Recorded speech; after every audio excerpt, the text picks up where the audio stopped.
Hi, this is Dr. Diane Gehart, and this is my lecture on Symbolic Experiential Therapy developed by Carl Whitaker. And this is I think, an often misunderstood approach that I will do my best to explain to you.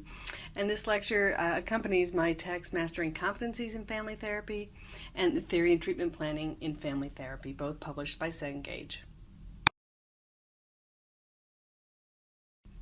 So let me try to first describe this approach and summarize it, put it in a nutshell.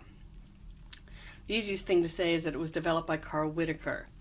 It was often referred to as therapy of the absurd, and this kind of refers to when you're watching a session with Carl Whitaker, that there's a very unconventional, often very playful style associated with it that's not always logical and linear and obvious what's going on when you're watching it. And in some cases, he can even be a bit abrupt or rude otherwise. And the emphasis here is that there was a method to his madness, and I'm going to try to explain it. It's, I think, a very subtle at points. And like I said, it's not necessarily intuitive. But his focus is really on the emotional process and the family structure. So when he looked at the family system, he looked at the emotional levels and the symbols associated with this. And so his interventions are intervening at that level of the system. And I think when you begin to think of it as much more of intervening at an emotional, experiential level, the push and the pull that he uses, or the humor, or being blunt, or whatever it may be, he is using that to adjust the emotions within the family system. And so, and he was very adamant about balancing very strong emotional confrontation with very strong sense of warmth and caring that is very authentic and sincere. So another way to think about it, there are a lot of really strong, authentic emotions that might be experienced both as positive and negative. And he's using all of that to kind of help restructure kind of the family at the emotional level of the system. How's that for a basic introduction? We're going to keep moving forward here, though. So I want to start by focusing on the juice, or the most significant contribution to the field from this approach. So Carl framed the therapeutic endeavor as having two basic battles. One is the battle for structure, the other is the battle for initiative. The battle for structure should always be won by the therapist, and the structure is about who's going to be seen in therapy, what the focus are, and what the boundaries and limits are for therapy. And Whitaker was on this point adamant that the entire family be seen, and often would not see an individual if he felt like the family needed to be seen as the primary unit. So that's the battle for structure. And I think no matter what therapy model you're using, this basic idea is that the therapist has to set the stage for therapy, and that's their responsibility. The other battle is the battle for initiative, and this has to be won by the client. And I think this can be summed up by the therapist should never work harder than the client. So the client has to be the one who wins the battle, who has the most initiative for change. And so having that distinction can be helpful when working with clients in terms of it's your job to set the stage, determine who actually needs to be there, and to win that battle. And the battle for initiative is that you shouldn't be pushing harder for change than clients.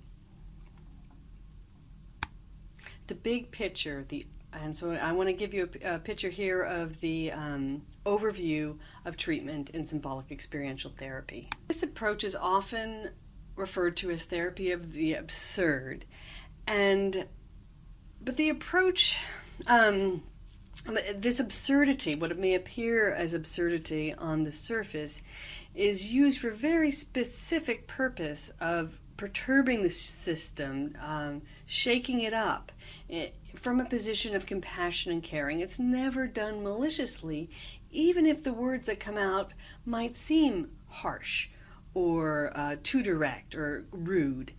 That is very calculated when it is used with the idea that this would be a helpful message for the family that it needs to hear in order to help reorganize, and that the assumption is generally, or the assessment has been made, that the family will generally respond as a whole in a positive way to this intervention, whatever it is.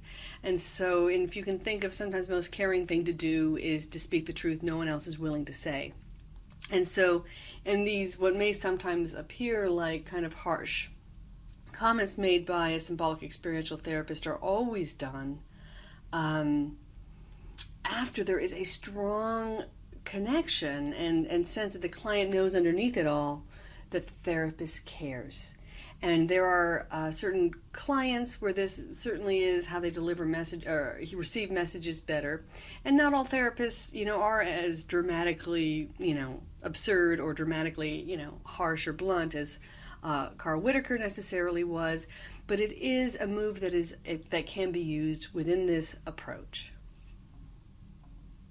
So now we're going to talk about the therapeutic relationship, which really is key in symbolic experiential, just like any other humanistic approach. So the symbolic experiential therapist, like other humanistic approaches, I think primarily in a more Gestalt way, they emphasize this authentic use of self. And so this is not trying to play some kind of, I'm the role of the therapist, I have no problems, but to be very fully human in a very well-rounded sense. There's an emphasis of personal integrity, and in terms of the therapist having a strong sense of integrity, as well as a strong sense of responsibility. And just as the therapist is responsible for their own lives, their actions, their thoughts, their behaviors, their statements, they also push the client to accept full responsibility for their own lives. And so there is this very humanistic wanting each person to become fully self-actualized within the therapeutic relationship. There's an emphasis on stimulating mutual growth, and that this is, again, in a very humanistic way, considered a mutual encounter where both the therapist and client are willing to learn and grow together from this very authentic, very human, and in some ways very intimate type of connection.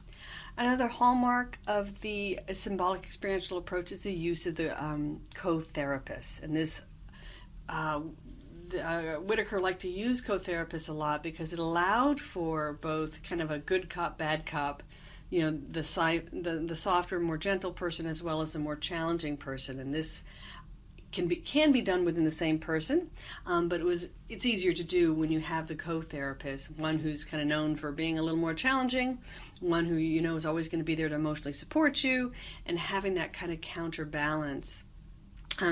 Whitaker liked to use that when working with families. And now let's talk a little bit about case conceptualization, because although it may not always look like it, Whitaker did have a method to the madness in terms of how he looked at family systems. So first and foremost, symbolic experiential therapists look at the family system, and therapy in particular, therapy is a very authentic encounter. It is between two humans, not a professional, and a client. It is a real human encounter between two people where you genuinely experience the other person, and you're involved as a whole person. The therapists also focus very much on the family's emotional system rather than just their behavioral interactions. So, for example, if you're looking at a triangle within the family, you're not just looking at the behaviors, who aligns with who, but what are the emotions that are moving through that triangle? Is it a sense of betrayal? Is it a sense of anger, as that one person aligns with the another? Is it a sense of hopelessness or fear? What is actually, what are the emotions that actually organize those various coalitions and triangles? And so there's very much this focus again on the emotional level of the system. In part, Whitaker referred to the whole process of kind of assessing, conceptualizing as a trial of labor. And so basically, as the therapist interacts with the family, then observing how the family responds to the therapist's, interventions and interactions. And in that process, learning what are the family roles, what are the family values, what are the typical interaction patterns. And so as the therapist is engaging in this authentic way, looking at in the structure and organization of the family becomes apparent based on, as the therapist interacts and how the family responds. And then also looking at the emotional processes and exchanges within the family becomes apparent through this process of what he calls the trial of labor, as he begins to get a sense of mapping what is the emotional family system. So as the symbolic experiential therapist is authentically engaging the family in this trial of labor and seeing how the family responds, they're looking to assess this structural organization. So looking at how permeable the boundaries are within the family and even between the family and the outside. Looking at how the clarity of boundaries also within and also with the extended family and larger systems.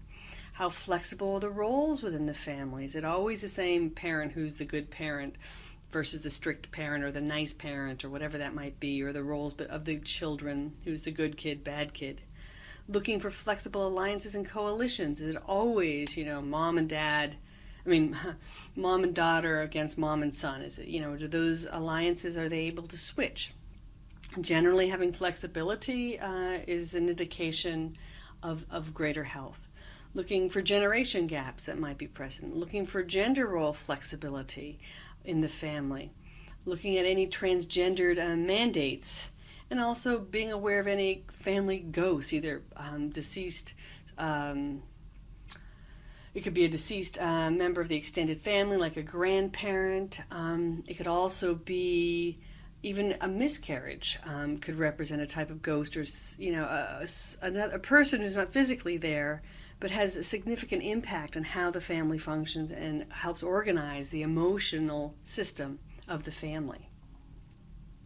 And so in assessing the emotional processes of the family, the symbolic experiential therapist is looking for a variety of things, including, differentiation and individuation. Is each person in the system allowed to have their own thoughts or feelings, or is there an argument if someone has, differing thoughts and feelings? Is there a tolerance for conflict and difference, or does that difference just necessitate a problem? Are they able to resolve conflicts? How do they do that? How do they problem solve together? How is sexuality handled within the system? Is there a sense of loyalty and commitment to the system? Or is each person valuing more their independence? Looking at parental empathy, are the parents able to empathize with the children? Is there a sense of playfulness, creativity, and humor within the family? And that would be an indicator of health and vitality of the system. Cultural adaptations. What are the cultural issues within the system? And also looking for symbolic processes. Where are the areas of symbolic meaning and that are important and help organize this family system? There's also a real focus on competency, and there is a very humanistic, optimistic assumption in a symbolic experiential therapy, and there is this very much belief that people can change. They can, there's this natural tendency to get better. And so they emphasize strengths, competences, and the resources for change. And they view families as being highly resilient, highly resourceful, and they try to activate this within the family system. And that's also, I think, part of where some of that playful spirit comes into play with this approach. And then finally, there's a looking at where symptoms come from in their development. And so looking at how the symptoms serve the structures, this dysfunctional structures, and that this can persist over time. Now, symbolic experiential therapists would say that even healthy families experience periods of dysfunction, but they just don't become chronic. That's the difference. So they really don't have this idealistic, if you were a healthy family, you'd never have, periods of problems. And so instead, there's kind of a very organic way of understanding that, family life and development, it can be a bit messy, but it moves forward. Things don't get stuck. And so it's that persistence of a dysfunction and they believe it can even occur over generations. And so sometimes kids are feeling obligated to adhere to family myths and legacies that can go on across generations. So now I want to take a moment to talk about goal setting in the symbolic experiential approach. And so within this approach, there are three basic long-term goals. One is to increase family cohesion, that sense of connection. The second is to promote personal growth of each member of the system. And then the final one is to expand the family's symbolic world, and that's going to make them more resilient. And so that's allowing them to use, to draw upon more meanings and ways to make meaning as they move forward in life. And now we're going to start talking about some of the interventions that are very unique to this approach. So one of the hallmarks, and as I said, there's a lot of misunderstandings, but one of the things that symbolic experiential therapists do on purpose is to create confusion and disorganization. And the purpose of this is not to be mean or snarky. The purpose is, in that confusion, it's a perturbing of the system again.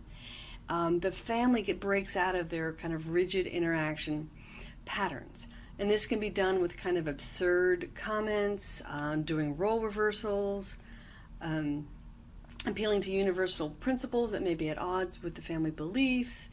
This can be using dark humor. And so you're trying to shake them up. You're trying to shake them up out of those rigid patterns where they're stuck. And so this is done from a place of compassion. It's done trying not to overwhelm them to the extent of significant distress, but to shake them up and to get them out of their old ways of thinking. And yes, you're going to make them uncomfortable. So yes, you're trying to make them uncomfortable, just not overly distressed. And so this is done very thoughtfully and not haphazardly. And so creating this confusion and disorganization is part of how they intervene to make changes in the system. So another thing that symbolic experiential therapists might use is here and now experiencing. And so that is when the therapist uses present moment interactions to highlight a process that's going on and redirect it in some way. And so this often comes in the form of confronting some kind of dysfunctional pattern. So, for example, if you have a couple and their family, and one person responds to the other with a very kind of snarky comment, you would stop right there and have them process what's going on for you and what was that like, and to identify it, label it, and to redirect and discuss what's going on in these here and now moments of experiencing what's going on in the room. This can also be between the therapist and the client. So if you have a client who may be, or the therapist, let's just say, the therapist is experiencing the client as being very judgmental or closed-minded or whatever it might be, the therapist could talk about how the therapist is experiencing the client in this way. And so that's intense. It's here and now experiencing, and they're going to be in the moment, and they are going to address that head on. From a place of compassion and understanding that you're trying to be helpful, and that also has to be clear. And again, you need to have the client needs to have a very strong sense that you're on their team and trying to help them for this to work. So here's a very creative way that they worked, is this kind of redefining and actually expanding symptoms.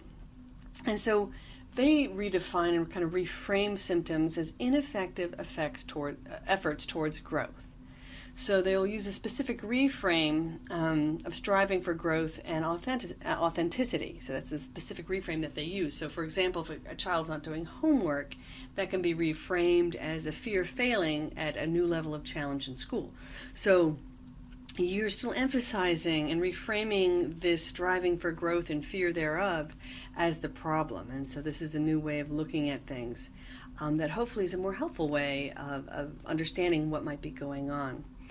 So, and again, expanding the symptom from an individual matter to a family matter, and so often extending this even across generations as to how an individual's behavior might be related across generations. For example, a mother's perhaps very a way of mothering that may be very protective. This could have implications, or be interpreted and be symbolic across generations, and how her mother parented and the trials that her mother experienced, and how that's kind of coming down across the generations.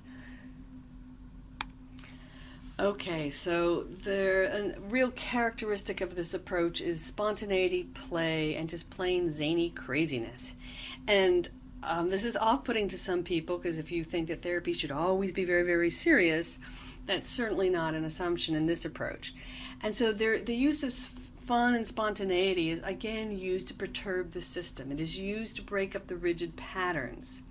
It also is used to build a strong enough alliance that those very direct experiential confrontations of what's going on are interpreted in a positive way and used in a positive way. And so this playfulness, this zaniness, adds a fun and laughter and joy to a session, which can be therapeutic if you think about it. Should be, at least, often what they're coming here for.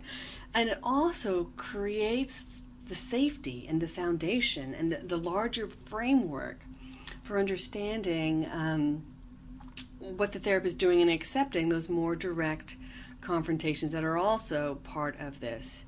And so this playfulness can often be used to reframe problems that are been over magnified.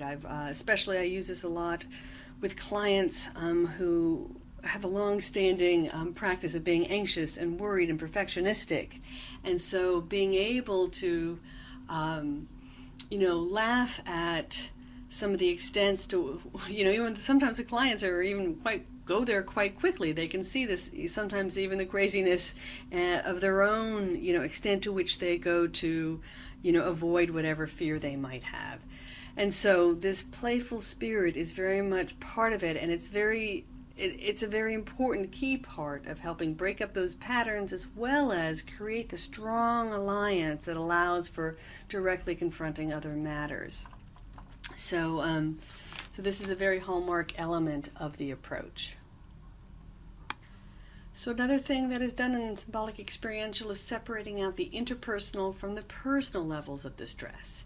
And so oftentimes people don't know how to let another person be autonomous while still being in an intimate relationship. We want that other person we need that other person to be the way we need them to be for us to feel good about ourselves. And you see this both with couples and with families, with parents wanting their kids to either be academically successful or successful in sports or whatever it might be. And that oftentimes the parent is overinvested, rather than the child being invested. Again, it's kind of a failure of a battle of initiative in a different level, at the family level instead of the therapeutic level. And you also see this with couples who may insist that if I'm offended by something, a third party said, my spouse needs to be on my side and have the exact same opinion that was an offensive comment that this third party made. And again, the symbolic experiential person would separate out, you can be offended, your spouse can still support you, not necessarily have the same opinion, and that's okay.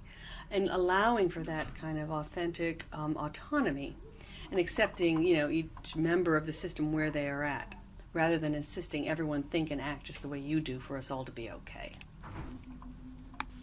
So another type of intervention you'll see in this approach is a very affective, so emotional confrontation of rigid patterns and roles.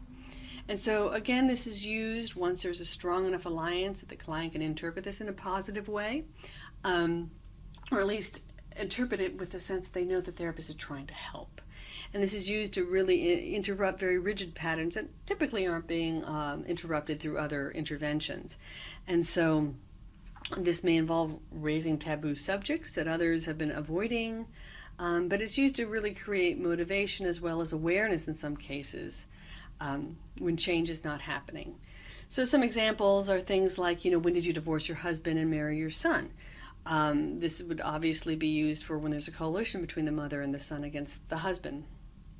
And you're aware that that you're abandoning your family to advance your career or whatever that might be, or you've chosen your career of your family. Those sorts of things, they're harsh. They are confrontive. They touch on very sensitive emotional topics in a pretty intense way. But the purpose here is, when the pattern is so rigid it hasn't responded to other interventions, and when the therapist has a strong enough relationship and that the client can take these comments and say, whoa, I need to step back and look at what I'm doing, that's when these become really helpful. If you don't have a strong enough relationship, this could be a very damaging comment, and I think this is why people have a lot of concerns about this approach. So these types of interventions need to be used very thoughtfully and carefully, and understanding that there really is a method to what looks like this absurdity. There's a very specific and carefully crafted method behind the whole thing. So please don't run off and tell this to your first client and see how it works, without a lot of strategy behind timing and developing the relationship for such a comment to be useful. So another type of intervention that might be used, and this is typically more for more difficult situations when other interventions aren't working, is amplifying deviation, augmenting despair. And so when clients are particularly unrealistically hopeless, and so this is exaggerating their fears, and done in a way that can either be very playful or more literal. Whatever's going to be most useful to the client in terms of, if they're saying, there's just nothing I can do here, having a playful, hopeless response for some clients, they begin to say, oh my God, okay, I guess I am being a little bit melodramatic. And so that's, another way that this might work. So another thing a therapist might do is something called this absurd fantasy alternatives. And so the therapist might say, I know this maybe, this will probably never happen, or this is kind of crazy or impossible, but let's just pretend if, you won $1 million, what would you do? What would you, or whatever it might be. If your child did win whatever, got up to the Olympics, how would that go? Or whatever it might be. And so this is allowing clients to envision other possibilities in a safe way, and other potentials and other scenarios, and begins to, again, break up that rigidity. And it also gives the therapist a sense of some possibilities for where things might need to change. Another element here is that the therapist reinforces parental hierarchy. And so the therapist is very clear that there is a parental hierarchy, and that it's important that parents effectively establish this in a way that's age appropriate. So the therapist will generally support the parents' requests. They'll often ask the parents to manage the child's behavior in session. They'll often begin by talking to the parents and greeting the parents first. So another technique that can be used is telling stories for your association, using metaphors.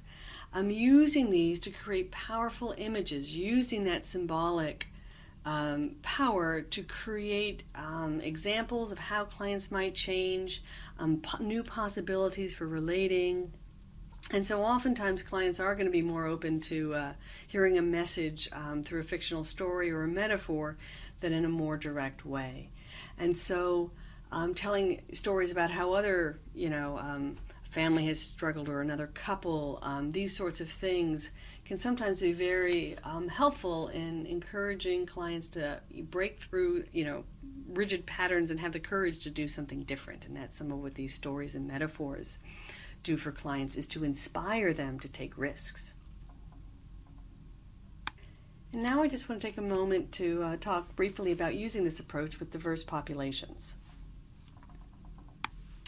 So this is an approach that should be used with some caution when working with cultures and clients who come from backgrounds that are different from your own, because many of our symbolic meanings that we have, and even the affective structure of family system, is very culturally informed. And so you want to proceed with caution in terms of using humor and direct confrontation, and those that absurdity is can be very difficult and easily misinterpreted across different meaning-making systems.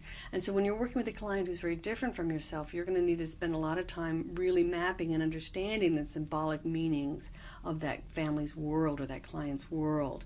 And so it should be used very cautiously and in terms of proceeding with using especially some of the more intense interventions. And again, when working with LGBTQ clients, this attention to the emotional world and how the emotional structure of systems can be very, very useful for clients who feel marginalized, and to understand their experience at that kind of affective system, the emotional system, and how, for example, a gay client might feel emotionally in terms of the family system that's very rejecting of him. That's a very powerful way to look at what's going on. But you also want to be attentive to the various symbols that might be unique to the client's unique marginalized kind of community that they may be a part of. So again, there's an importance of mapping very carefully the various emotional terrain and symbolic terrain when working with diverse clients, especially if they're different from yourself. So in conclusion, symbolic experiential family therapy is that a therapy of the absurd, but at the surface it can look, it can be hard to understand what's going on, but it's very much a process looking at the emotional system and directly intervening in that emotional system. So it is intense, and but it's both very supportive, intensely supportive, which is counterbalanced with that confrontation. And so it's so important to have both of those counterbalance for this approach to be effective. And so I hope that I have tried to make this approach a little more understandable, and hopefully you found this a useful introduction to Whitaker's unique form of family therapy, symbolic experiential.